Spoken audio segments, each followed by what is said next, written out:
إن في ذلك لذكرى لمن كان له قلب أو ألقى السمع وهو شهيد.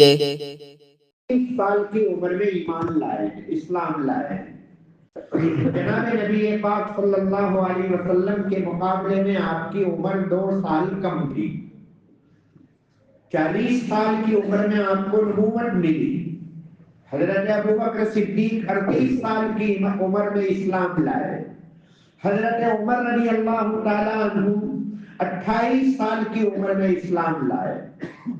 حضرت زید بن اسامہ، حضرت طلحہ، ابو عبیدہ، حضرت انس اور کئی سارے صحابہ ہیں جو 18 سال کی عمر میں اسلام لائے. اور حضرت عثمان غنی رضی اللہ تعالیٰ عنہ، حضرت عبد الرحمن ابن عوف رضی اللہ تعالیٰ عنہ، یہ کئی صحابہ ہیں جو 18-20 سال کی عمر میں اسلام لائے. پہلے نوجوان اسلام لائے، پھر بعد میں بوڑھے اسلام میں داخل ہوئے. حضرت علی رضی اللہ تعالیٰ عنہ 8-10 سال کی عمر میں اسلام لائے.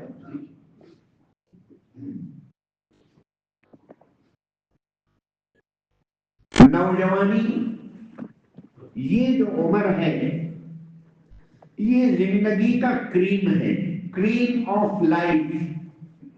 زندگی کا نچوڑ ہوا کرتا ہے.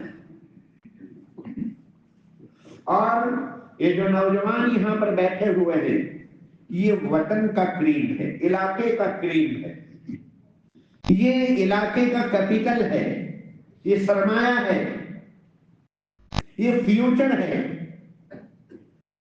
منگرول کا اور ہمارے علاقے کا فیوچر دیکھنا ہو، آئندہ منگرول کیسا ہوگا، تو کہ جیسا نوجوان ہوگا. کسی بھی قوم کی 3 صلاحیتیں کسوٹی ہوا کرتی ہے اندازہ لگانے کے لیے. قوم کے بارے میں فیصلہ کرنا ہو کہ فلاں قوم، فلاں برادری، فلاں کمیونٹی، فلاں علاقہ کیسا ہے، تو دیکھ لو اس قوم کا مال کہاں خرچ ہو رہا ہے. نمبر 2، ان کا وقت اور ٹائم اور زندگی کہاں خرچ ہو رہی ہے. اور تیسرے نمبر پر اس قوم اور اس علاقے کا نوجوان کہاں ہے. یہ 3 چیزوں کے ذریعے ہم فیصلہ کر سکتے ہیں کہ یہ علاقہ ایسا ہوگا. اگر یہ 3 صلاحیتیں خیر و خوبی میں لگ رہی ہو، نیکی و بھلائی کے کاموں میں خرچ ہو رہی ہو، مال، وقت اور نوجوان، تو وہ علاقہ خیر و خوبی کا حامل ہوگا.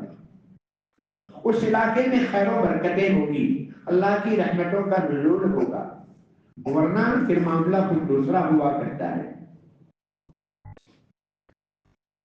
میرے نوجوان بھائیوں، ہم بہت نازک دور سے گزر رہے ہیں. دجالی فتنوں کا دور ہے، چیلنجز کا زمانہ ہے. ایک سے ایک چیلنج، ایک سے ایک پدکار ہمارے سامنے ہے. یہ امتحان اور کسوٹیوں کا زمانہ ہے.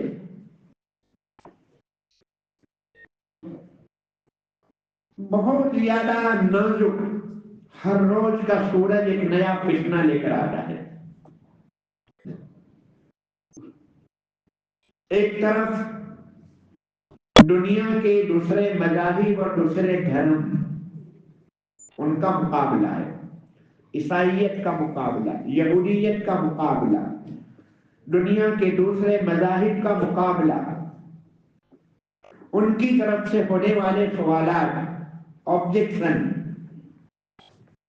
دوسری طرف نئے نئے فرقے وجود میں آ رہے ہیں. قادیانیت، غلام احمد قادیانی نے اپنی نبوت کا دعویٰ کیا کہ میں نبی ہوں. شکیلیت،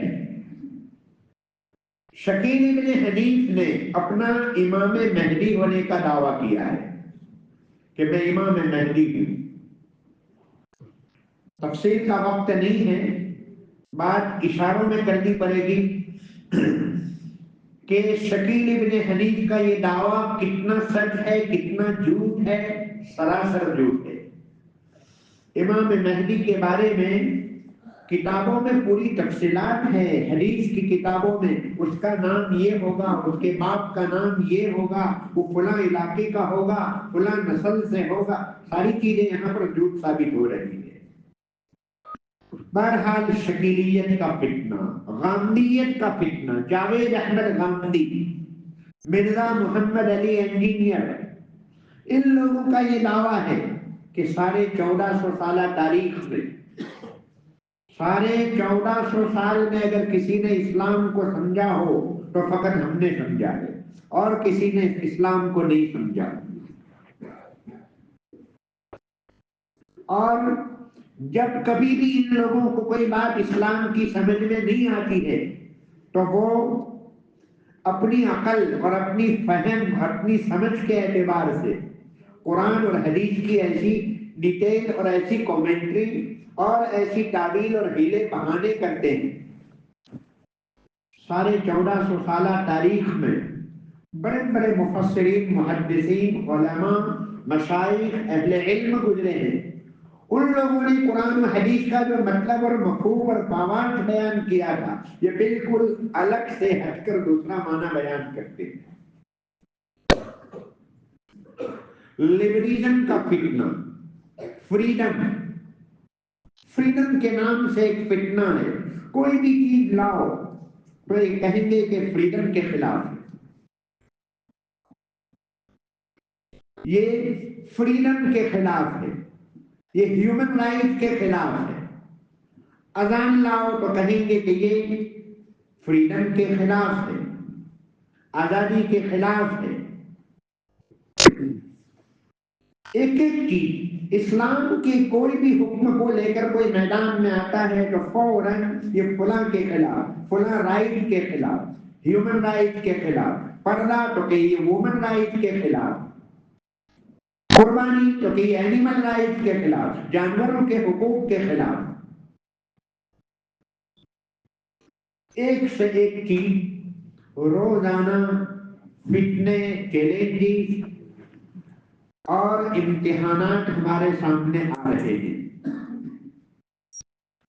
میرے بھائیوں، ایسے حالات میں اسلام کا کیا پیغام ہے؟ نوجوانوں کے لیے اسلام کیا چاہتا ہے؟ اسلام نوجوانوں سے یہ چاہتا ہے کہ ہم ہماری زندگی کو دین کے ذریعے قیمتی بنائیں۔ اگر ہم نے خدا کو پا لیا، دین کو پا لیا، ایمان کی حفاظت کر لی، موت تک کے لیے ایمان کے اوپر قائم رہے تو انشاءاللہ جیت ہی جیت ہے، کامیابی ہی کامیابی ہے۔ اللہ کو پا لیا، دین و ایمان کو پا لیا تو سب کچھ پا لیا۔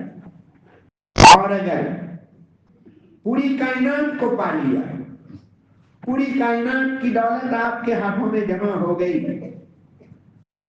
ابجوں کا آپ کے ہاتھ میں بینک بیلنس ہے، پراپرٹی ہے، لیکن اللہ کو نہیں پایا، اللہ کو کھو دیا، دین و ایمان کو کھو دیا تو آپ نے سب کچھ کھو دیا۔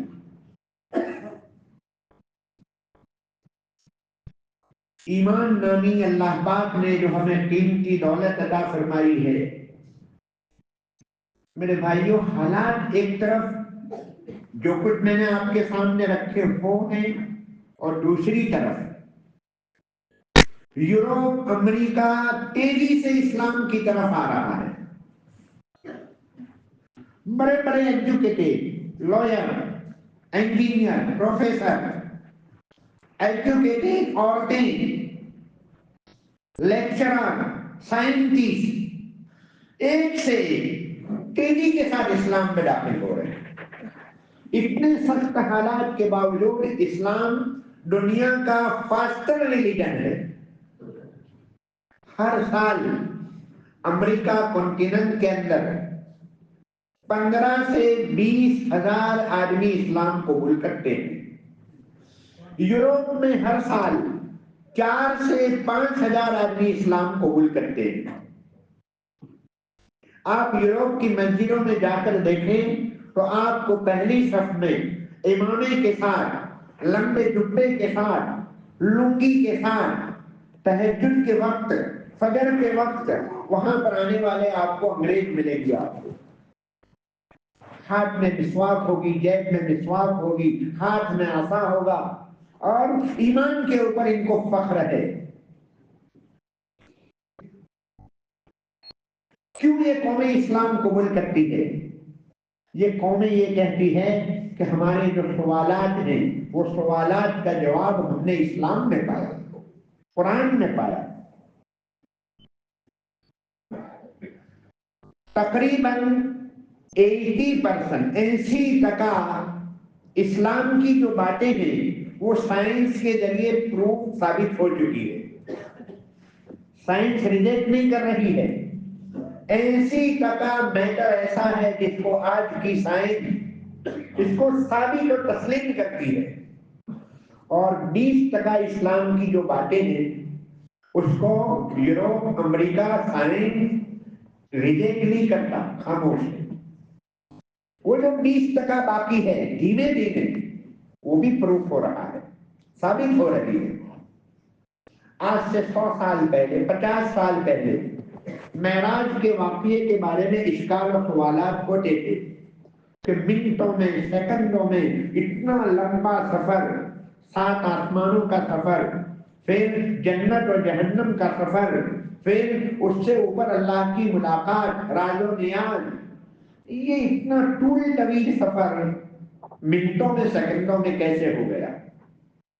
لیکن آج کی تیز رفتار، بہت زیادہ اسپیڈ والی فلائٹیں، فائٹر، یہ وہ، انہوں نے ثابت کر دیا چھوٹی سی عقل رکھنے والا انسان اگر ایسی کوئی فلائٹ بنا سکتا ہے کہ آدمی صبح میں انڈیا کے اندر اگر چائے پی رہا ہے، بریک فاسٹ کرتا ہے، تو وہ دوپہر کا کھانا، اپنا لنچ وہ یوروپ میں کر رہا ہے اور ڈنر امریکہ میں کر رہا ہے۔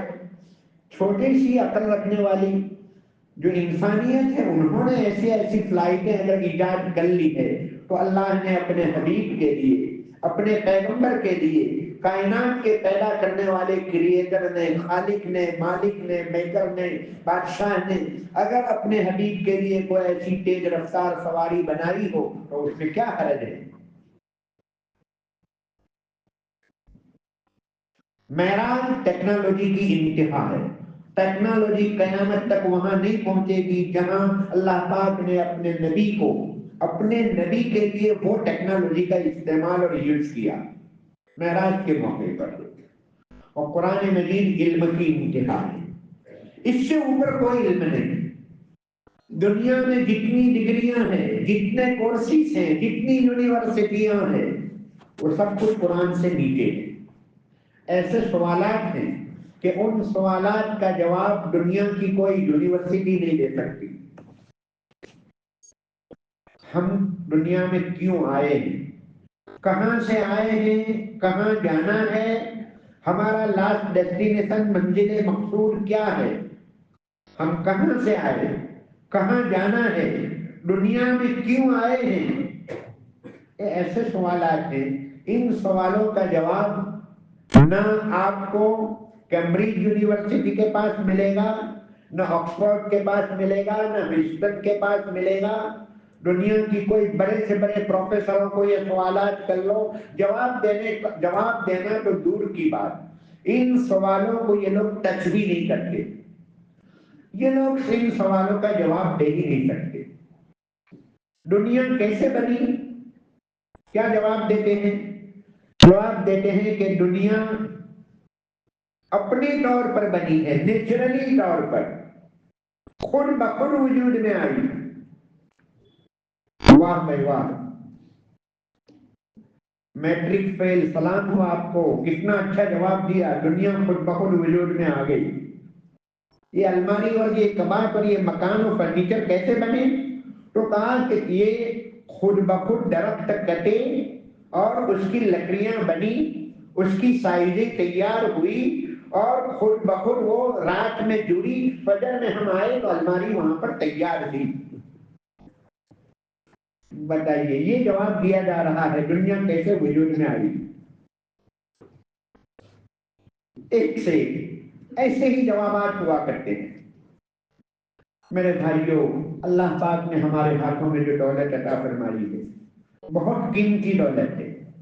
جب کسی کے پاس قیمتی دولت ہوتی ہے تو لٹیروں کی، چوروں کی نگاہیں ہوا کرتی ہیں۔ یہ قومیں یوں ہی اسلام نہیں قبول کر رہی ہے۔ یحییٰ البرق نام کا ایک آدمی ہے، لیسٹر میں رہتا ہے، میں ان کی ملاقات کے لیے پہنچا تھا۔ انہوں نے یورپ کا سروے کیا کہ یورپ میں ہائی ایجوکیٹڈ لوگ، کوالیفائڈ لوگ، doctor, engineer, professor, lecturer, scientist, اس ڈگری کے لوگ، اس لیول کے لوگ کیوں اسلام قبول کر رہے ہیں؟ انہوں نے ایک نبند تیار کیا، سمری تیار کی، ایک پورا مقالہ تیار کیا، ایسے تیار کیا، وہ آپ کو نیٹ کے اوپر بھی مل جائے گا۔ اس نے 10 سال کے اندر اسلام قبول کرنے والے ہائی ایجوکیٹڈ لوگوں کی زندگی اور لائف کا سروے کیا اور 13,000 آدمیوں کی زندگیوں کو اس نے جمع کیا۔ ایسے ہائی کوالیفائڈ لوگوں نے اسلام قبول کیا ہے، کوئی معمولی ورکر، مزدور قسم کے لوگ نہیں، ان کی تعداد تو الگ ہے۔ اصل بات یہ ہے اسلام کے اندر دل و دماغ کو مطمئن کرنے کی صلاحیت موجود ہے۔ اسلام کی کوئی بھی چیز الحمدللہ دل و دماغ کو مطمئن کرنے کی تارکیک، اس کے اندر وہ صلاحیت موجود ہے۔ وضو میں 4 فرض کیوں ہے؟ اس کے پیچھے دلیل ہے ہمارے پاس کہ ہمارے یہی 4 اعضاء دن بھر میں کھلے رہتے ہیں۔ ہاتھ کھلے رہتے ہیں، ہر ایک کی آستین لمبی نہیں ہوتی، پاؤں کھلے رہتے ہیں، جاب کے اوپر، نوکری دھندے کے اوپر، کھیت میں کام کرتے ہوئے، مزدوری کرتے ہوئے عموماً لوگوں کے ہاتھ، پاؤں، چہرہ اور سر کھلا رہتا ہے۔ تو شریعت نے یہ 4 اعضاء کا حکم دیا۔ پھر سر کے لیے دھونے کا حکم نہیں ہے، مسح کرنا ہے۔ وہ 3 اعضاء کے لیے دھونا ہے اور یہ ایک کے لیے مسح کرنا ہے، اس لیے کہ کولڈ کنٹری، ٹھنڈے ملکوں کے اندر اگر سر کو 5 مرتبہ دھونے کا حکم دیا جاتا تو کیسی کیسی بیماریاں ہو سکتی تھی، نمونیا ہو جاتا، فلاں ہو جاتا، یوں ہو جاتا۔ کیسی حکمتیں ہیں، ارے ایسی تو سینکڑوں حکمتیں ہیں۔ الحمدللہ کتابیں موجود ہیں اس کے اوپر۔ حضرت ثانی علیہ الرحمن کی کتاب ہے احکام اسلام عقل کی نظر میں، شاہ ولی اللہ صاحب کی کتاب ہے حجت اللہ البالغہ، اور بہت ساری کتابیں ڈھیر موجود ہے الحمدللہ۔ دل و دماغ کو مطمئن کرنے کی صلاحیت موجود ہے۔ پردے کا مسئلہ آیا تو کرناٹکا کی ہائی کورٹ نے فیصلہ کیا تھا، بینک کا فیصلہ کیا تھا، اور دنیا یہ کہتی ہے کہ عورتوں کی فریڈم کو ختم کرنا ہے، آزادی کو ختم کرنا ہے۔ ارے گرمی کے موسم میں ایک عورت پردے کے ساتھ چلے گی تو بیچاری گرمی کے اندر اس کا کیا حال ہوگا؟ ایسی ایسی تقریریں کی جاتی ہے۔ ایک مرتبہ کیرلا کی ایک عورت تھی، ہائی ایجوکیٹڈ عورت، اس کا شوہر کوئی ایڈیٹر تھا نیوز پیپر کا، اس کا باپ ریزرو بینک آف انڈیا کا چیئرمین تھا، اس کی فیملی کا ایک ایک فرد ایسا ہی ہائی ایجوکیٹڈ تھا۔ وہ عورت نے اسلام قبول کیا، کملا داس نام تھا، کملا داس نامی عورت نے اسلام قبول کیا تو اس کو چاروں طرف سے دھمکیاں دی گئی، گویا دھرتی کم آیا ہو، اس انداز سے کیرلا کے اندر اٹھن مچا دیا۔ زمین آسمان ایک کر دیے گئے، چاروں طرف سے اس کو دھمکیاں دی جا رہی ہے۔ پھر اس نے اپنا نام رکھا سوریا داس۔ دھمکیاں دی گئی، لالچیں دی گئی، اگر آپ اسلام کو چھوڑ دو گی تو آپ کو یہ عہدہ ملے گا، یہ آپ کو فلاں پوسٹنگ، فلاں یہ اس طرح کی ڈگریاں، اور اس کو لالچیں دی گئی۔ اس کو یہ کہا گیا کہ پردے کی بنیاد پر آپ کی آزادی اور فریڈم ختم ہو جائے گی۔ تو وہ سوریا داس نے جواب دیا کہ مجھے فریڈم نہیں چاہیے، مجھے پروٹیکشن اور حفاظت چاہیے، اور حفاظت اسلامی پردے کے اندر ہے۔ جو چیز جتنی قیمتی ہوا کرتی ہے اس کو کور میں رکھا جاتا ہے۔ آپ چھوٹی پین سے لے کر اوپر ہوائی جہاز اور فلائٹ تک کی چیزوں کو اس کا کور دیکھتے ہیں۔ گھر کی ہر چھوٹی موٹی چیز کا کور موجود ہے، کیوں؟ حفاظت کے لیے۔ بے قیمت چیز ہو تو اس کا کور نہیں ہوتا۔ گھر آپ مکان بناتے ہیں تو ریت، کپچی اور اینٹیں پڑی ہوتی ہے، اس پر کور نہیں رکھتے ہیں، وہ اتنی قیمتی چیز نہیں سمجھی جاتی۔ اور جو چیز جتنی قیمتی ہوگی اس کا کور ہوگا، اس کا پردہ ہوگا۔ اللہ نے بھی دنیا میں پتھر ہے، کوئلہ ہے، اس کو اوپر اوپر رکھا، اور سونا ہے، چاندی ہے، ڈائمنڈ ہے، اور اس قسم کی چیزوں کو گہرائی میں رکھا زمین کے اندر۔ ہر چھوٹے بڑے آدمی کے لیے سیکیورٹی نہیں ہوتی ہے، جو پی ایم کے لیے ہوتی ہے، پرائم منسٹر کے لیے جو کمانڈو سیکیورٹی، معلوم نہیں کتنے کروڑوں کا خرچ ہوتا ہے روزانہ کا اس کے پیچھے، کیوں؟ تو کہ حفاظت کے لیے۔ تو قیمتی چیزوں کی حفاظت کی جاتی ہے۔ اسلام یہ کہتا ہے کہ عورت ہماری نگاہ میں قیمتی ہے۔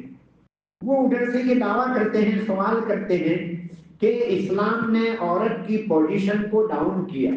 ارے عورت کی پوزیشن کو آپ نے ڈاؤن کیا یا ہم نے ڈاؤن کیا؟ ہم نے تو اس کی پوزیشن کو بلند کیا۔ ہماری نگاہوں میں قیمتی ہے اس لیے ہم نے اس کو چھپایا، پردے میں رکھا۔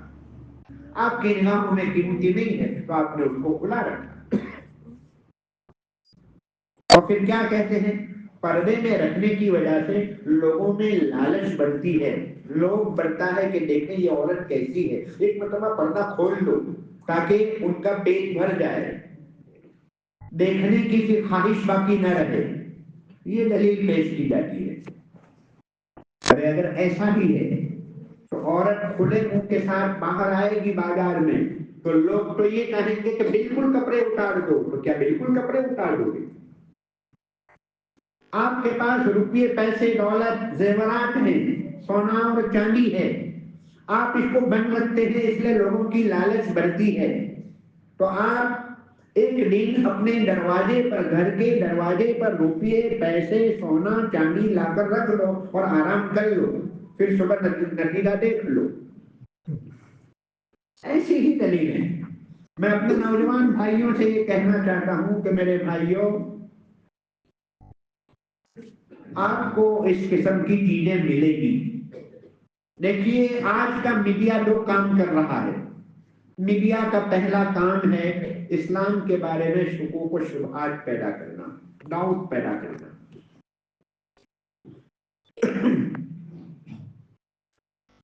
اور دوسرا کام ہے شہوات پیدا کرنا، بے حیائی کو عام کرنا۔